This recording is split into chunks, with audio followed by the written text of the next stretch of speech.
Talvez você tenha feito constantemente estas perguntas. Onde posso encontrar refúgio num mundo cheio de conflitos? Ou, como e onde posso encontrar força para vencer nesse mundo que oferece tantas derrotas?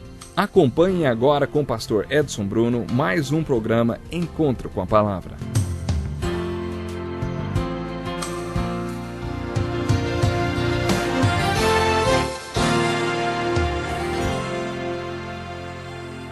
Olá, seja bem-vindo a mais um Encontro com a Palavra. Pegue a sua Bíblia e junte-se a nós para mais um estudo versículo por versículo do Evangelho de João. Abra no capítulo 5. Os primeiros 16 versículos deste capítulo descrevem a cura de um homem junto ao tanque de Betesda. Logo depois desta cura, os líderes religiosos iniciaram uma discussão acirrada com Jesus, que fez declarações muito importantes a respeito dele mesmo. A essência de todas essas declarações é que ele é Deus. Jesus reafirmou a sua deidade várias vezes. Uma das maneiras pelas quais ele fez isto foi declarando que ele pode fazer, faz e fará as obras de Deus, seu Pai. E uma das obras do Pai é o julgamento. No capítulo 5, versículo 22, Jesus declarou: "O Pai a ninguém julga, mas confiou todo o julgamento ao Filho, para que todos honrem o Filho como honram o Pai." Muita gente acredita que haverá um julgamento. Quando Salomão escreveu o livro de Eclesiastes, mesmo raciocinando como homem, ele reconheceu que haverá um julgamento. Se não fosse assim, seria muito grande a injustiça deste mundo cruel. Por isso, tem de haver um julgamento. Haverá um julgamento. Além de crer nesse julgamento, Jesus declara que o Pai não julga ninguém, mas deu esta responsabilidade ao Filho, Jesus. Imagine um homem de pé na praça, dizendo assim: "Todos os seres humanos serão julgados por mim. Por isso todos devem honrar o Filho, ou eu mesmo, assim como honram o Pai." Jesus continuou dizendo: "Aquele que não honra o Filho também não honra o Pai que o enviou." Dá para entender por que no final do capítulo 8 alguns pegaram pedras para jogar em Jesus, não é? Eles queriam apedrejá-lo por blasfêmia. E se essas declarações não fossem verdadeiras, seriam uma grande blasfêmia, não é mesmo? Como alguém pode acreditar na inspiração divina das Escrituras e não crer na deidade de Jesus Cristo? O fato é que Jesus Cristo era Deus e não apenas um grande mestre ou líder. Ele era quem dizia que era. A palavra era Deus. Jesus era Deus de todas essas maneiras maravilhosas, e era isto que ele estava dizendo nesse trecho das Escrituras.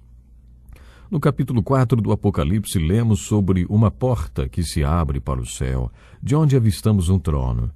Quando interpretamos toda a cena descrita no capítulo 4 de Apocalipse, observamos que a adoração no céu não é dada ao Pai, mas ao Cordeiro, o centro de toda a adoração ali. Na descrição do Apocalipse, o Cordeiro aparece como se tivesse sido morto por causa do que fez. Ele deu sua vida para redimir todos os povos de todas as tribos e nações, de todas as gerações da face da terra. O Apocalipse apresenta esta verdade através de uma simbologia muito bonita. Do capítulo 5 a 8 de João, Jesus apresenta esta mesma verdade. Nos capítulos 4 e 5 do Apocalipse, quando a porta se abre para o céu, mostrando o que acontecerá na eternidade, percebemos que todas as alegações feitas por Jesus no Evangelho de João serão cumpridas literalmente porque são verdadeiras. No versículo 24 de João, capítulo 5, Jesus diz assim: "Eu lhes asseguro, quem ouve a minha palavra e crê naquele que me enviou, tem a vida eterna e não será condenado, mas já passou da morte para a vida." Foi isso que Jesus declarou no capítulo 3, na conversa que teve com Nicodemos. O que Jesus estava dizendo era: se vocês creram no que eu estou dizendo, terão vida eterna e não entrarão em julgamento, terão passado da morte para a vida. Além de fazer essas declarações, Jesus ainda disse: "É melhor vocês crerem no que estou falando, porque se vocês crerem, passam da morte para a vida. Mas se não crerem, então passarão pelo julgamento." Você consegue entender por que dissemos que Jesus nos deixa apenas duas escolhas? Ou ele foi um grande mentiroso, ou ele é Senhor. Ou ele era um lunático, ou é o Senhor. Estuda essas declarações de Jesus com seriedade. Isso aí você também deve fazer. Estude com seriedade, depois tome sua decisão. Ao estudar esses capítulos, faça a você mesmo as seguintes perguntas: o que Jesus falou? O que significa tudo o que ele falou? O que tudo o que ele falou significa para mim?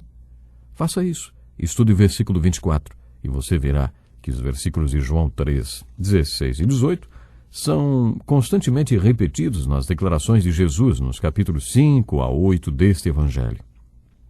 Preste atenção agora no versículo 25. Eu lhes afirmo que está chegando a hora, e já chegou, em que os mortos ouvirão a voz do Filho de Deus, e aqueles que a ouvirem viverão. Neste versículo, Jesus está falando sobre a ressurreição que acontecerá por ocasião da sua segunda vinda.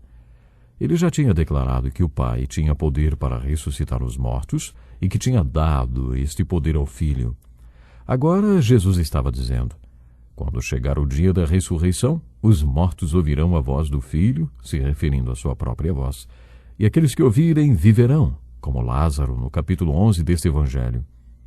Nos versículos 26 a 29, lemos: Pois, da mesma forma como o Pai tem vida em si mesmo, ele concedeu ao Filho ter vida em si mesmo, e deu-lhe autoridade para julgar, porque é o Filho do homem. Não fiquem admirados com isto, pois está chegando a hora em que todos os que estiverem nos túmulos ouvirão a sua voz e sairão. Os que fizeram o bem ressuscitarão para a vida, e os que fizeram o mal ressuscitarão para serem condenados. Essas declarações de Jesus correspondem à mensagem do capítulo 3. A questão é que o Evangelho é uma moeda com dois lados. Um lado da moeda é: os que creem são salvos porque creram. O outro lado é: aqueles que não creem estão condenados porque não creram. Quando você examina as declarações de Jesus, deve se perguntar: será que eu creio em tudo isto que Jesus está declarando? Acompanhe comigo a leitura do versículo 30. Diz assim: Por mim mesmo nada posso fazer. Eu julgo apenas conforme ouço, e o meu julgamento é justo, pois não procuro agradar a mim mesmo, mas aquele que me enviou. O Filho trabalhava em sintonia com Deus, o Pai. Tudo que o Pai mandava fazer, ele fazia. O Pai o capacitou para fazer tudo o que ele fazia. Os dois eram um. Eu e o Pai somos um, Jesus afirmou no capítulo 10, fazendo-se igual ao Pai. Depois de examinar e peneirar o que significa as palavras de Jesus, então chegamos ao ensino da Trindade. Não é fácil entendê-lo, mas o Evangelho de João revela Deus e Cristo e a Trindade, e é por esta doutrina que conduziremos esse estudo. A partir do versículo 31 do capítulo 5, teremos outra tarefa. Gosto de dar tarefas para você, não é mesmo? Eu gosto de dar tarefas. É bom estabelecermos objetivos quando estudamos as Escrituras. Se não procurarmos nada na Bíblia, é bem provável que não encontraremos nada mesmo. Mas se você tiver um objetivo e uma busca, vontade de aprender, com certeza encontrará o que está procurando. Começando no capítulo 5, versículo 30 até o versículo 47, observamos que Jesus estava prevendo a resistência daqueles líderes religiosos. Talvez você consiga até imaginar a incredulidade deles em seus olhos e na sua linguagem corporal. Talvez alguns já estivessem procurando pedras para atirar em Jesus. Por isso Jesus foi categórico: vocês não acreditam em mim. Eu sei que vocês estão dizendo que não existe evidência que prove o que estou falando. Essa descrença de vocês não é porque não existem evidências. Se vocês realmente quisessem alguma evidência, encontrariam muitas. Tudo que falei é baseado em evidências. Por exemplo, o testemunho de João Batista. Muitos daqueles líderes religiosos tinham muito respeito por João Batista. Por isso Jesus disse: se testifico acerca de mim mesmo, o meu testemunho não é válido. Há outro que testemunha em meu favor, e sei que o seu testemunho a meu respeito é válido. Vocês enviaram representantes a João e ele testemunhou da verdade. Não que eu busque testemunho humano, mas menciono isso para que vocês sejam salvos. João era uma candeia que queimava e irradiava luz, e durante certo tempo vocês quiseram alegrar-se com a sua luz. Jesus estava dizendo que se eles realmente queriam uma evidência para tudo o que ele estava dizendo, deveriam se voltar para o testemunho de João Batista. João Batista não poderia ter sido mais claro e enfático ao afirmar que Jesus vinha do céu, do alto. Examine tudo que João Batista pregou e você verá por que Jesus o citou como uma das evidências que deveriam convencer os líderes religiosos sobre as declarações que ele fez a respeito de si mesmo. Jesus continua no versículo 36. Eu tenho um testemunho maior que o de João, a própria obra que o Pai me deu para concluir, e que estou realizando testemunha que o Pai me enviou. Você lembra que eu disse que Jesus tinha uma fixação por fazer a obra que o Pai queria que ele fizesse? Toda vez que ele curava alguém, estava fazendo a obra do Pai. Cada um dos seus milagres foi uma das obras, assim como cada sermão e o ensino dos discípulos. Tudo que Jesus fez era parte da obra que o Pai lhe havia designado. É por isso que, no final do seu ministério, Jesus pôde dizer: Eu te glorifiquei na terra, completando a obra que me deste para fazer. Jesus estava dizendo àqueles líderes religiosos que as obras que o Pai lhe havia designado e que ele estava fazendo testemunhavam que o Pai o havia enviado. Depois, nos versículos 37 e 38, Jesus diz: E o Pai que me enviou, ele mesmo testemunhou a meu respeito. Vocês nunca ouviram a sua voz, nem viram a sua forma, nem a sua palavra habita em vocês, pois não creem naquele que enviou.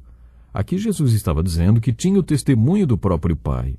Jesus estava se referindo ao seu batismo feito por João, quando uma voz do céu disse: Este é o meu Filho amado, em quem me agrado. A seguir, Jesus diz: Vocês estudam cuidadosamente as Escrituras, porque pensam que nelas vocês têm a vida eterna. E são as Escrituras que testemunham a meu respeito. Contudo, vocês não querem vir a mim para terem vida. Neste versículo, Jesus estava dizendo aos líderes religiosos: Vocês são os especialistas da Bíblia. Os fariseus tinham de memorizar os 5 primeiros livros da Bíblia. A maioria dos crentes que conheço nunca conseguiu ler o livro de Levítico até o fim, quanto mais decorá-lo. Mas os fariseus não só liam e entendiam estes 5 livros, como também os memorizavam, inclusive o livro de Levítico. Eles eram doutores da Bíblia. E Jesus lhes disse: Vocês acham que só porque estudam tanto as Escrituras vão ter a vida eterna? Mas vocês não têm a vida eterna porque vocês não querem vir até mim para obtê-la. Jesus lhes disse: E são as Escrituras que testemunham a meu respeito. Contudo, vocês não querem vir a mim para terem vida. Em outras palavras, ele estava falando: Vocês não vêm a mim, não é por falta de evidência. Vocês não creem porque não querem crer. Vocês não vêm a mim porque não querem vir. Jesus estava dizendo que a fé não é uma questão de conscientização intelectual, nem de lógica. A fé é uma questão de querer. Vocês não querem vir a mim para terem vida. Tenho que parar por aqui, mas nós temos muito ainda que aprender com cada versículo do Evangelho de João. Eu espero você para o próximo programa. Até lá.